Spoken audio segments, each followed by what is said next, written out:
Winter sports are winding down their seasons. How did the men's and women's ice hockey teams fare this weekend? What is the latest in men's and women's basketball? And Katie O'Keefe joins the show to talk spring sports. All that and, of course, top 5 plays coming up on Sports Paws.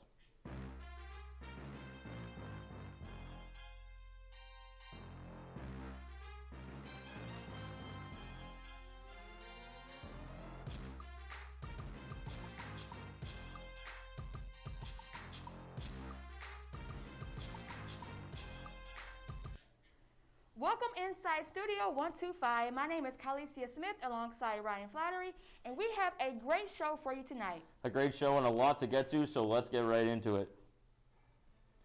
Let's start with the men's ice hockey as they travel to Canton, New York to take on St. Lawrence.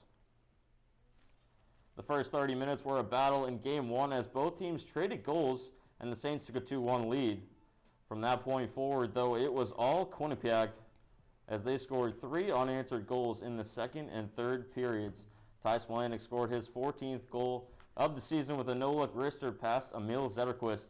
Odin Tufto recorded 3 assists, putting him one shy of tying the all-time record set by Reed Cashman, and Michael Lombardi and Matthew Fawcett capped the scoring as the Bobcats took game number 1 4-2.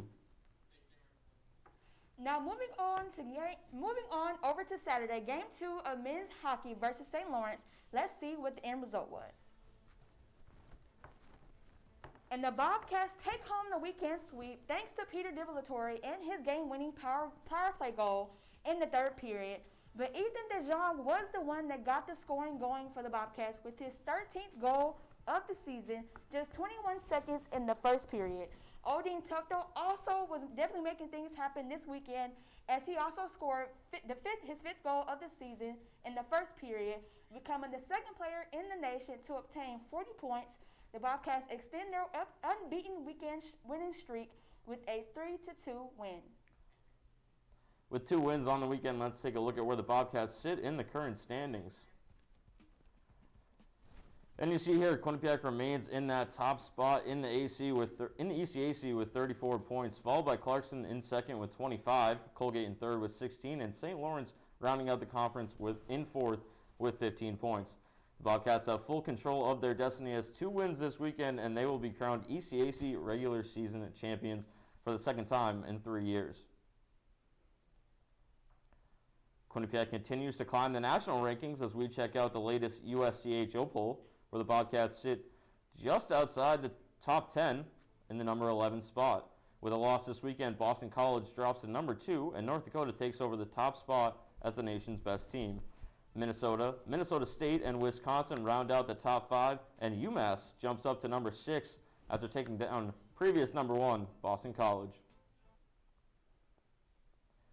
With just 2 regular season games left, an important milestone is up for grabs for senior captain Odin Tufto. With 4 assists on the weekend, Tufto has moved into a tie for the program record for career assists with 125. Tufto is tied with former Bobcats defenseman Reed Cashman, who set the mark back in 2007. Cashman played 4 seasons for the Bobcats, tallying 148 points in 151 games. He went on to coach a few seasons in the NHL as an assistant for the Washington Capitals before landing his current job as head coach of the Dartmouth Big Green. The Bobcats are home this weekend to take on Colgate as Tufto goes for the record. 5th-ranked goalie of the country, Keith Petrozelli, was named as a finalist for a special award this past weekend, and by the look of his season, it truly was earned. The Mike Richter Award, Petrozelli was only one of 9 finalists that were chosen, and only finalist from the ECAC, one of 3 goalies from the East Coast, period. He's played the most minutes in the nation with over 1,300 minutes and the most games with 23, and is only the second Quinnipiac goalie to be the finalist of this award. Petrozelli became the 27th goaltender in NCAA men's hockey history to record 3 consecutive shutouts. He's been named ECAC Hockey Goaltender of the Week 3 times, as well as the Player of the Week and Second Star of the Week, and the list goes on and on. It may be hard to believe, but the ECAC playoffs are right around the corner, so let's take a look at this year's new format. All 4 teams in both the men's and women's conferences will make the playoffs, with the seeding being determined by percentage of available points at the conclusion of the regular season.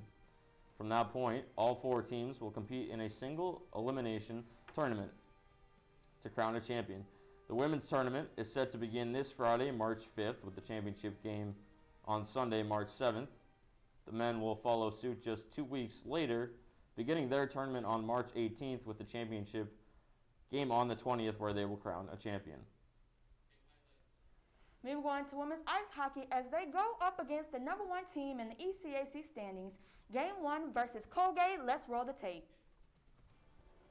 Starting off in the first quarter with Colgate versus Quinnipiac, you have Sadie Peer with the goal off a beautiful setup from Lexi Argia. There she goes, getting a celebration from her teammates. Moving on, just 20 seconds later, Colgate's Darcy Lappin evens the score at one of a nice shot. Also, here we have Taylor Gilliard. She said she had to get one last one before the second period. Moving on to the second period, coming up, we have County with the goal, tying the game just 60 seconds into the second. Coming down the ice around Alexa Hoskin, Danielle Serdicki bringing the puck to the net. Colgate up by 1 going into the third. Last, we have a little tit for tat going on. We have some saves from Logan Angers, and we have another save again coming. And then here we come, Colgate coming around, and another save from Logan. But this time, Colgate brings it in with the 4-2 win. Colgate wins going into the... Instead of us breaking down Game 1 in this series, let's bring in our experts, Connor Olathorn and Ethan Logue, who have the post-game analysis after Game 1. Quinnipiac women's ice hockey team lost 4-2 against the Colgate Raiders at home. Connor Olathorn and Ethan Logue on the rebound. Now, Ethan, what was the biggest issue for the Bobcats in the loss today? The biggest issue in my eyes had to be the fact that the Bobcats only played 57 minutes of competitive hockey, which in a conference like they play, in a very competitive conference, you cannot afford to make those mistakes. You have to play a full 60 minutes, and anything less than that is unacceptable. The Bobcats came out really strong in the opening 20 minutes, outscoring the Raiders 2-1, which, compared to their starts and play in Hamilton earlier in the year, is a much better improvement, very positive sign to see. Second period was all right. They let in a goal, but besides that, it was still very hard, even play. Third period, like we said, the first 17 minutes were really good for the Bobcats.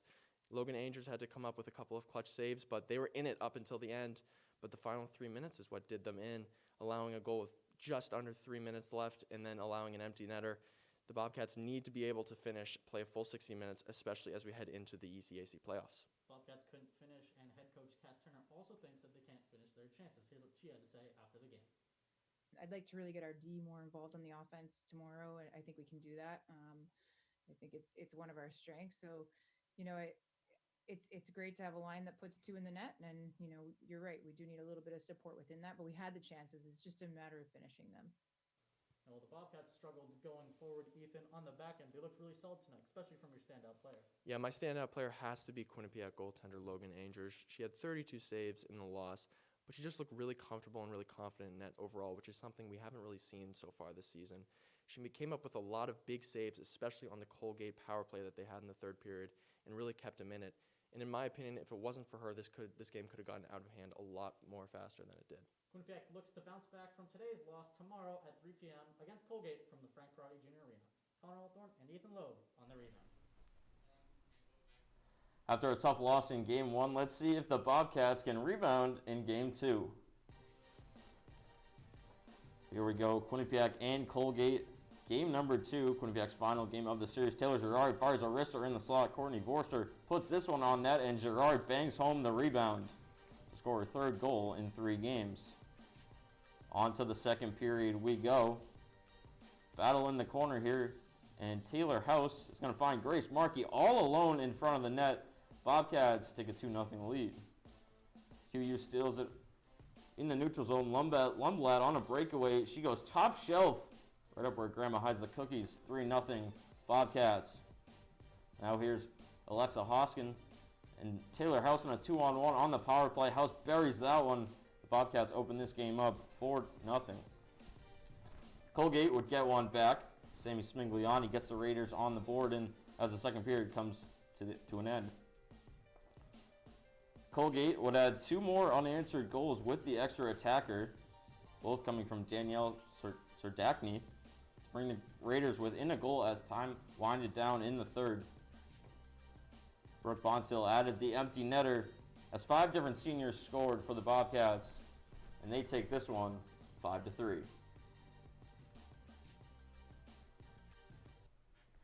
As the Bobcats take Game 2 against Colgate, let's see where they stand in the ECAC. Alrighty, we have Quinnipiac in the 4th slot. You know, they didn't move from the last time. Followed by, you know, Colgate, of course, in the 1st slot, and Clarkson and St. Lawrence as well. They have, you know, next week they have the semifinals that are coming up, so hopefully they'll come pull through.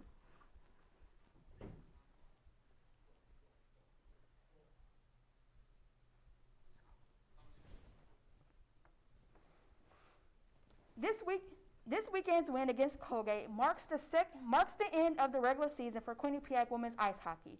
We now welcome in the women's ice hockey beat reporter Connor Yulthrin to hear who he thinks deserves some regular season awards. Thanks, guys. I'll start with my Rookie of the Year. I'm going with first-year defenseman Kendall Cooper. She was tied for first in the team on points by a defenseman with 9, but get away from the stats. Get away from the stats because she's comfortable out there in her own skates. She's a confident skater, her head's up, and she looked comfortable coming into ECAC hockey play as a first year. Now, she got the experience as captain of the under-18 Team Canada team. But I think you could argue Katie Budietti. She had 3 shutouts, or maybe you could argue Olivia Mobley with strong games against Colgate. But Cooper, she was so confident out there, so comfortable, you couldn't even tell that she was a rookie. Connor, a strong suit for this team has been the defense this year. Who do you think has been the best defenseman for this team? I'm not going with a defenseman, Ryan. I'm going with their goaltender, Logan Andrews. Well, the big question for her, could she fill the gap left behind by Abby Ives? Well, you could say she did. She had a young defense core in front of her, but she was one of the top goalies in ECAC hockey this season with a .907 save percentage and a .247 goals against average. And she was at her strongest play against Colgate late in the season when they needed her to be. I don't think they would have done as well as they did with those 2 games against Colgate this past weekend. They wouldn't have got that win. They wouldn't have got that really strong game against Colgate. They would not be in the USCHO top 10 polls without her right now. There have been plenty of stars on the ice for QU this season, but some have flown under the radar. Who is your pick for the unsung hero for this season? Kai, there's only one answer for me. I think it's senior assistant captain Grace Markey. She only got 8 points on the season, but she does so much more than that. We saw her blocking shots, chasing down loose pucks, and more than that every game, beating out icings, not taking penalties, and she was good from the faceoff dot. And we spoke to so many players on the team who praised her and said how much of a leader she is, how much she talks on the bench. And that just shows how much of a good player she is. On that third line, doesn't care about the stats, in there for the team, and she's a finalist for the Mandy Schwartz Student Athlete of the Year Award. And the winner is announced tomorrow, March 2nd, so take a look at that. And with so many great players, I'm not sure you'll be able to pick one, but Connor, who is your pick for the regular season MVP? As a clear favorite for me, Ryan, it's Lexi Agia. Led the team in points with 17, over a point per game player, but she does more than just score. It's the most valuable player, so she has to be valuable in all spots of the ice. She has to be valuable in the defense. She was great on the back check, taking out that last forward coming on. And of course, she was great on the forecheck, generating turnovers and really generating some offense for the team. And she was on that great first line with Renee Saltness and Taylor Gerard. That's it for me for awards, guys. Back to you two. Great insight as always. Thanks, Connor. We're going to step aside for a quick break, but when we come back, there was another Bobcat looking to break a school record. Did he do it? Find out next.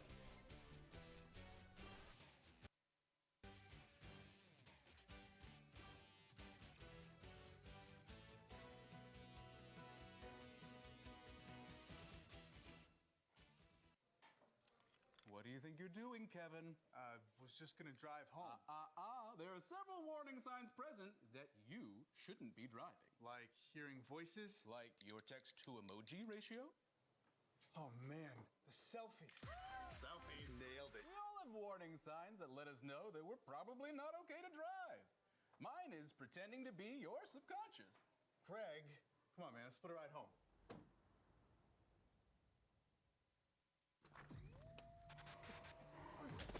Multiple studies have shown that marijuana can slow both driver reaction and response time, which can be really dangerous. It's here. It's here. Wait. What? I can't drive. What? My. Oh.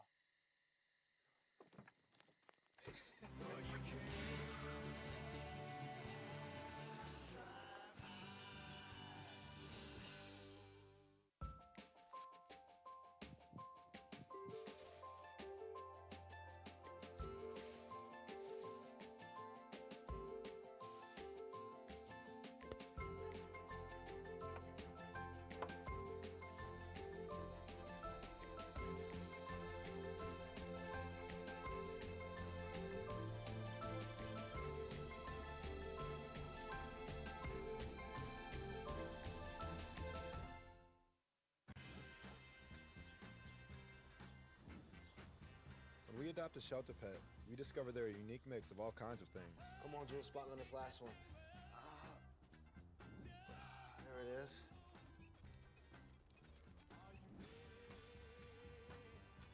Keep going with it. Leo! They're a little bit of a lot of things, but they're all pure love.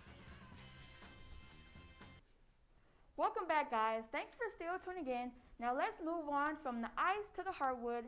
As Quinnipiac basketball is winding down, they had to make a few stops on the road this past weekend. Kicking it off at the McDan Arena in Poughkeepsie, New York, the Quinnipiac men's basketball team matched up against the number 4 team in the MAC, Marist. As you can see, the Bobcats dropped the ball on this one, losing 67-76 against Marist. But of course, Jacob Rigoni led the team in points with 23, and Louis Courtright, man, that guy is really putting in the work all around. Came right behind Rigoni with 17 points, but led in rebounds and assists with 12 and 4. As far as game stats go, the stats look similar, but they didn't match up against Marist. But there was one good thing that came out of this game. Ryan, take it away. Odin Tufta was not the only senior chasing records this weekend, as Jacob Rigoni was also close to a school record.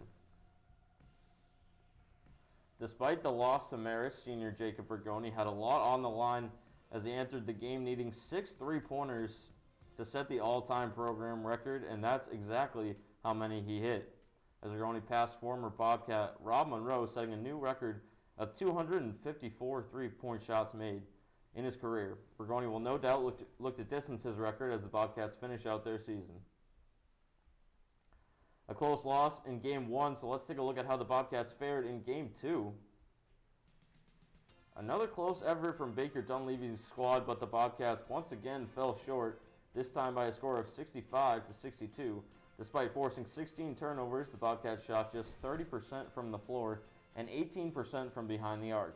Ricardo Wright had a game-high 19 points for the Red Foxes as they shot over 40% as a team. Louis Courtright and Savion Lewis led the way for the Bobcats with 12 points. Courtright added 6 rebounds to go along with Lewis's 3 rebounds and 3 assists. As the Bobcats wrapped up their last on-the-road series, let's take a look to see where they stand in the MAC. All right, for the men's basketball, still in the 8th slot, of course, behind Fairfield and Canisius. They still have St. Peter's to match up against this weekend, so I guess we'll see how that goes. But Quinnipiac, I don't know what's going to happen. The Quinnipiac women's basketball team was also on the road this weekend, taking on Niagara in the final weekend of their regular season. Michaela Morris led the way for Quinnipiac, grabbing a career-high 23 rebounds and recording her league-leading 8th double-double of the season as the Bobcats won 71-57. Morris's 23 rebounds was 4th most in program history and the most since March of 2005.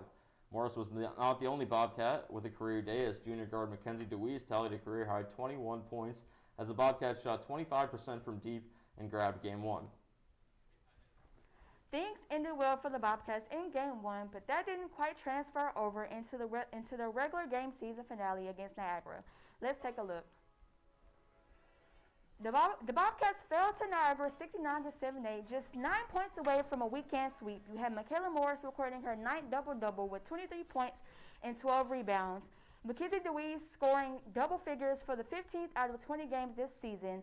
Amadi Free and Rose Cavalry put up some stats, but as you can see, that wasn't enough. The Bobcats were out-defended by rebounds and steals. They had too many turnovers, which allowed Niagara to earn their first victory over Quinnipiac out of the 17 all-time tries. After an up-and-down weekend for the Bobcats, let's take a look at the updated MAC standings. As you see here, Quinnipiac remains in second in the MAC with an 11-5 record, still chasing Marist for that top spot before the upcoming MAC playoffs. Just behind Quinnipiac is Manhattan and Fairfield, who are both 9-3, and St. Peter's rounds out the top 5 at 9-8.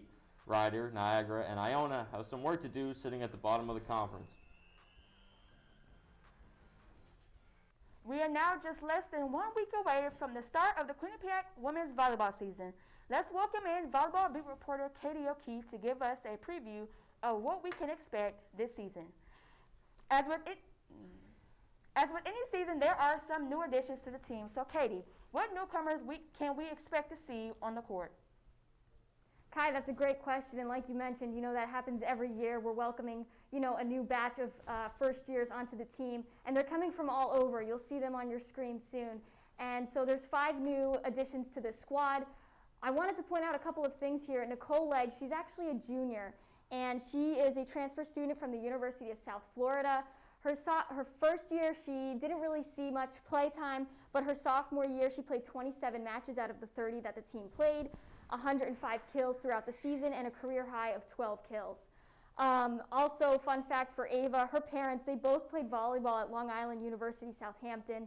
And these new faces, they just come from all over. We pretty much have, a new position in each spot, which is great. You got a lot of diversity there. So we'll see how they play in, how they mix well with the new players, and, what they can really bring to the team this year. As we know, it's not a typical season for the Bobcats, so what does the schedule look like for this season? Yeah, Ryan, it's very different this year, as everything is now.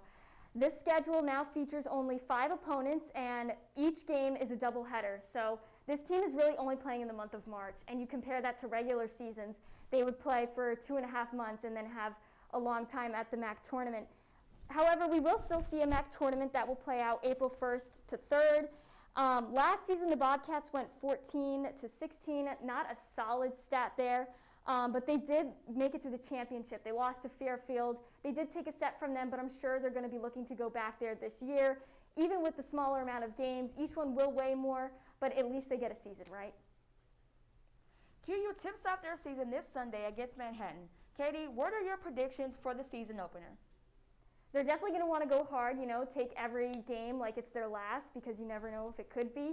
I definitely expect Ariana Diaz to be running a 5-1 on the court. She is the quarterback of the team, and with, not so many games to play, you have to make each and every one count. She did really well last year in her first year. So Kyle Robinson and her have a great connection. She will definitely be running this team. I'm sure the first years will be thrown in, see where they can fit in. But we'll also see reliable hitters like Morgan Sherwin, Horman, and Haley Anderson coming back. Those are also the seniors, so this is a very important season for them. And obviously this season was not promised. So what does this season mean to those seniors on this squad? I'll be honest, I haven't talked to any of the players yet. We haven't had the chance to, but as you can imagine, they are so grateful. Anytime, any chance that you get to have some of your last, who wouldn't be excited, right? Only 3 seniors this year, Sherwin, Horman, and Anderson. But, for them, it's a lot. You never know when you're going to have your last. I think the biggest difference for this year, obviously there will be no fans, so your family, your friends can't come support you. It's just such a different atmosphere on the court, but it's great that they're getting their season. Thanks so much, Katie, for giving us the volleyball deets. We're going to take a quick commercial break, but don't go anywhere, because when we get back, we're going to talk spring preseason rankings, basketball pro deals, and of course, top 5 highlights. Stay tuned.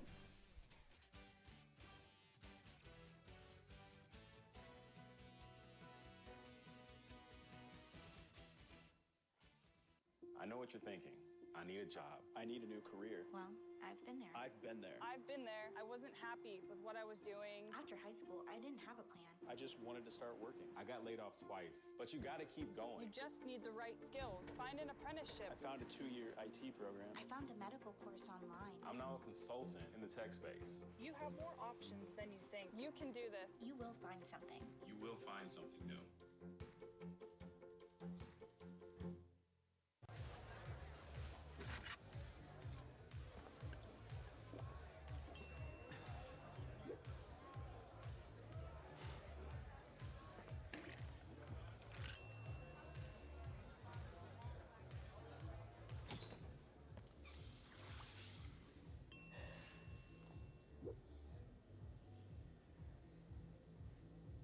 If you need to do something to feel okay to drive, you're not okay to drive.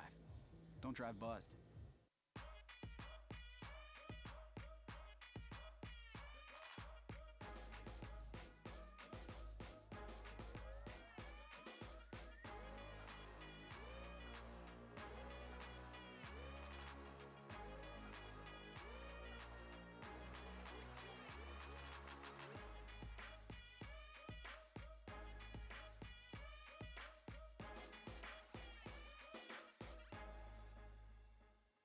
Honey, what I think you need is a socket wrench. I played JV basketball. I'm sorry. I don't think it looks right. This is good, and it's all good, baby. Is it really all good?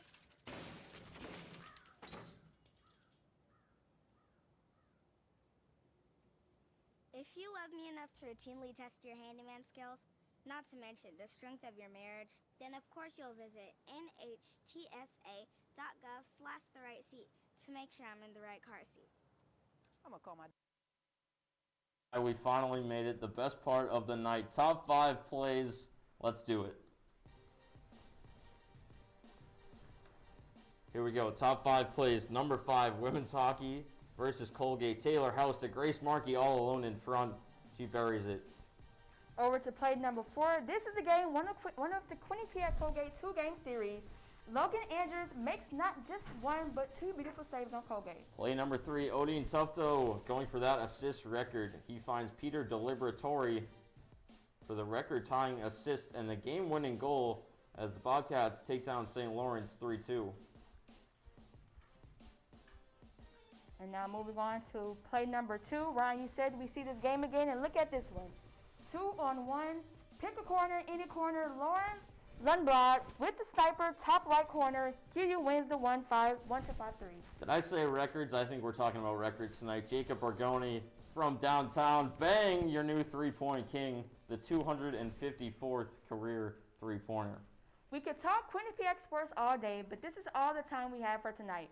A big thanks to our analysts, Katie and Connor, the producers, and everyone behind the scenes. She's Kylie Smith. I'm Ryan Flaherty. We'll see you next week.